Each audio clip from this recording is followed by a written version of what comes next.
I arrived in a storm. The clatter of thunder, the current of wind and rain, the air's electricity all beckoned me. A low wail escaped my mother. A limb, not hers, reached in and gripped me, tore me into the light in the stall of the barn. A bolt of lightning.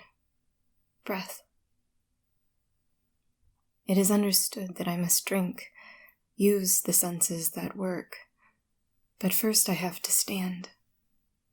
They wobble and struggle, but my legs seem to know something that I don't yet. They know to push away from the earth. They understand up from down before I do. That arm that pulled me here now guides me. So does my mother's voice. They lead me toward its scent. Familiar, but a distant recognition, like recalling something from sleep. Its taste, I already knew it. Sweet, weighty, filling, before the milk met my tongue. I learned my mother from her scent, wet earth. Then I knew her by her tongue, which was heavy and soft, except for the raised scar at its end. She had nearly bit it off when she birthed me. Light is warmth. This was all I knew of it, the only way I could understand what I could not see. My mother nudged me toward it in the winter, shielded me from it in the summer. She guided me through the pastures in accordance to it. We orbited the field like dark stars, my mother, the rest of the herd, and me.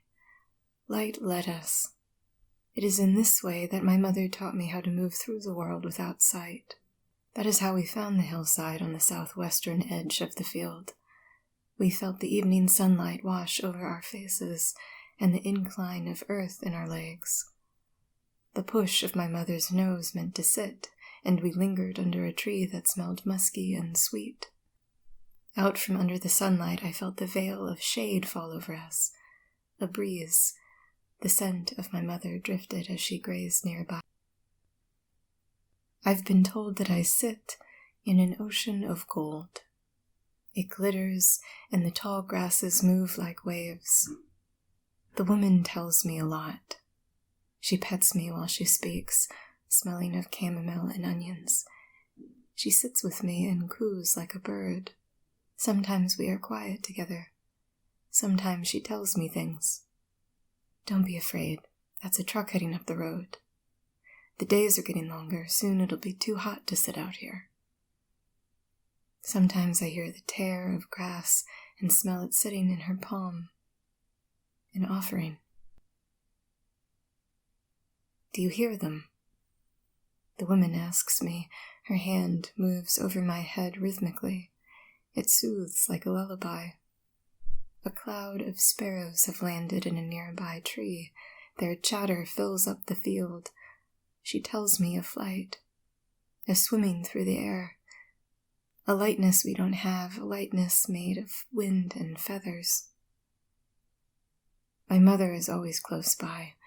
She knows about flight, has seen the sparrows because she is always watching the field that is a gold ocean, surveys from the shade of the tree, pulling up the grass and sniffing at the air. She listens carefully to the woman. I tilt my head up toward the sounds. I try very hard to see the sparrows, but only dull, watery shapes shift before me. The sparrows must be very large for how loud they are. They must be larger than the woman or my mother.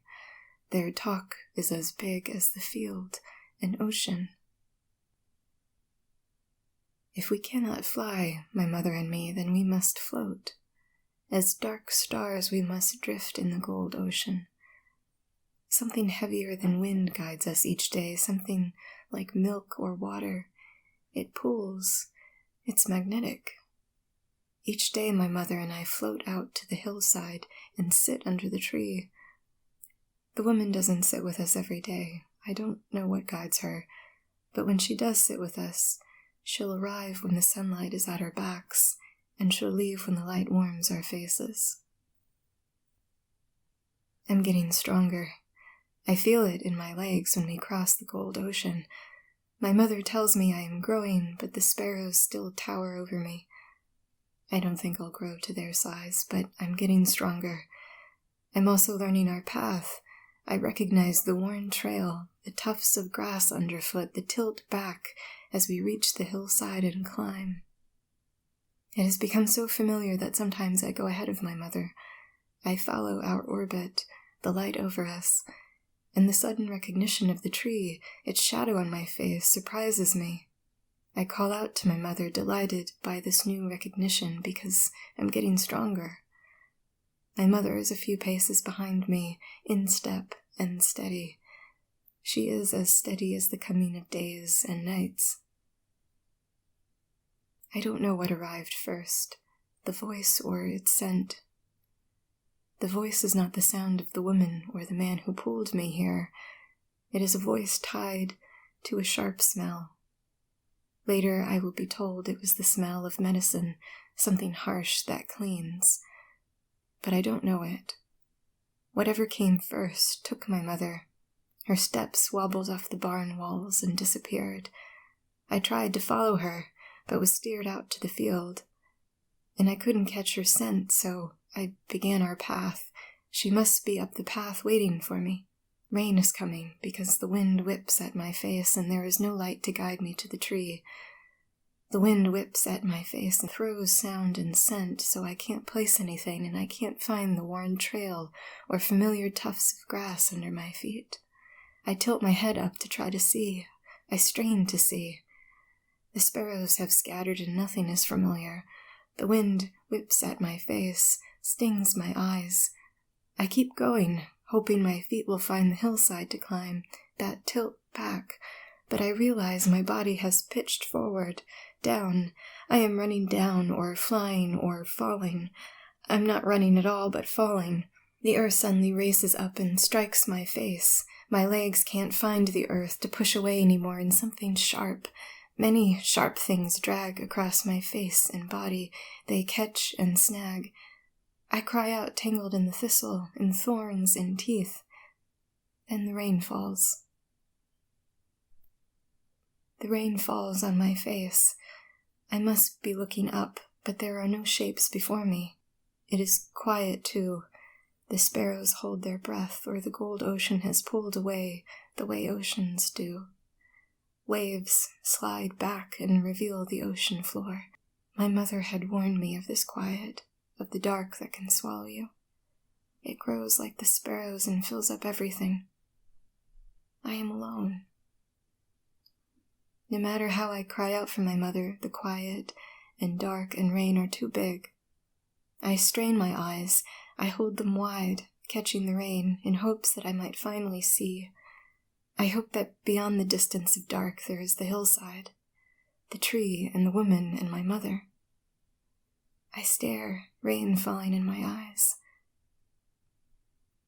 And then a pinprick of light. At first, I'm not sure it's really there. But I quiet my crying and still my body. I hold my stare, and there it is, that speck of light. And there's another. I think of my mother in the herd, watching the specks of light, as though this is a distant herd orbiting the darkened field. Then the dark softens.